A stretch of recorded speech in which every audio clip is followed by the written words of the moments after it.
Hello everyone, today we'll be going over interrupt handling mechanisms and how they operate. This video will be similar to other videos where I explain interrupts and what they are, but this part will explain, some of the different methods used to detect and prioritize interrupts effectively. So let's begin. Okay, so our first topic is what is an interrupt handling mechanism? So this is the method used by an operating system to detect, prioritize, and respond to interrupts efficiently. So we know in our previous video when we explained an interrupt that an interrupt is a signal sent to the processor by hardware or software indicating that an event needs, attention. So what this does is that instead of continuously checking devices for updates, the CPU can pause its current execution and switch to handling the interrupt and then return to its previous task. Alright, so next we're going to be going over context switching. And this is the process of saving the state of a currently running process and loading the state of another. So this basically allows the CPU to switch between multiple tasks efficiently in a multitasking environment. So some of the key points about this are really the performance impact, So there is frequent context switches can introduce significant overhead, which basically means it will slow down the system performance. And more switching leads to an increased CPU time spent on saving and restoring states rather than executing the task. And next we have memory and cache issues. And this can mean that each switch may cause a cache miss, which leads to additional memory accesses and delays. And then the system must manage and store multiple process states, consuming resources in the process of this. And lastly, we have switching efficiency. So techniques like this are reducing unnecessary switches and using hardware-assisted task switching that can optimize performance. And then lastly, it allows better scheduling, which can minimize context switch frequency while maintaining a responsiveness to it.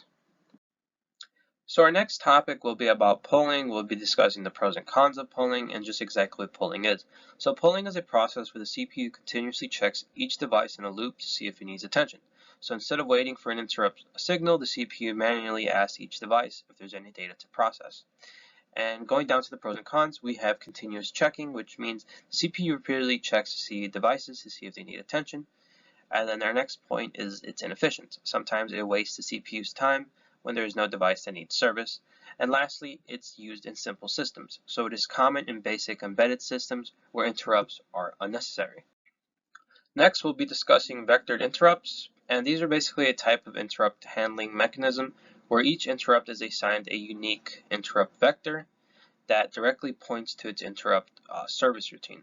This allows the CPU to quickly identify and execute the correct interrupt service routine without scanning multiple interrupt sources.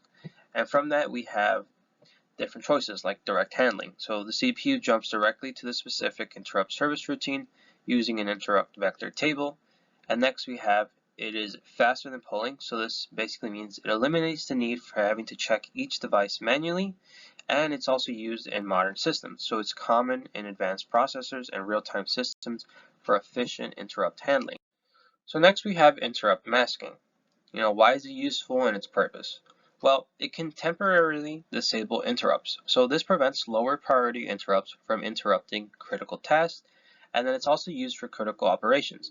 So this basically means it ensures an important code executes without being disturbed. And lastly, it's common in priority-based systems. So this means that the CPU can selectively allow or block specific interrupts.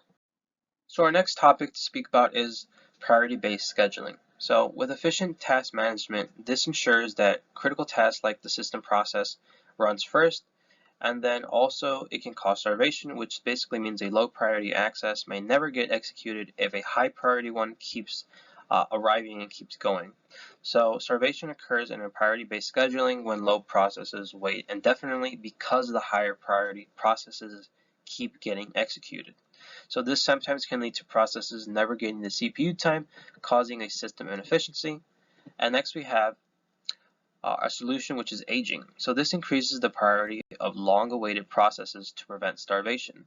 And aging is a technique used to gradually increase the priority of a process the longer it waits in the queue, and this prevents the starvation by ensuring that long waiting processes eventually get CPU time. Okay, and with that, we have reached the end of the video. I want to give a quick thanks, and hopefully this video will help cover and understand more about interrupts and handling them. There's much more information to break down around this area, so hopefully this piece is some help. Feel free to like, comment, share, subscribe, and thank you for watching, and have a good one.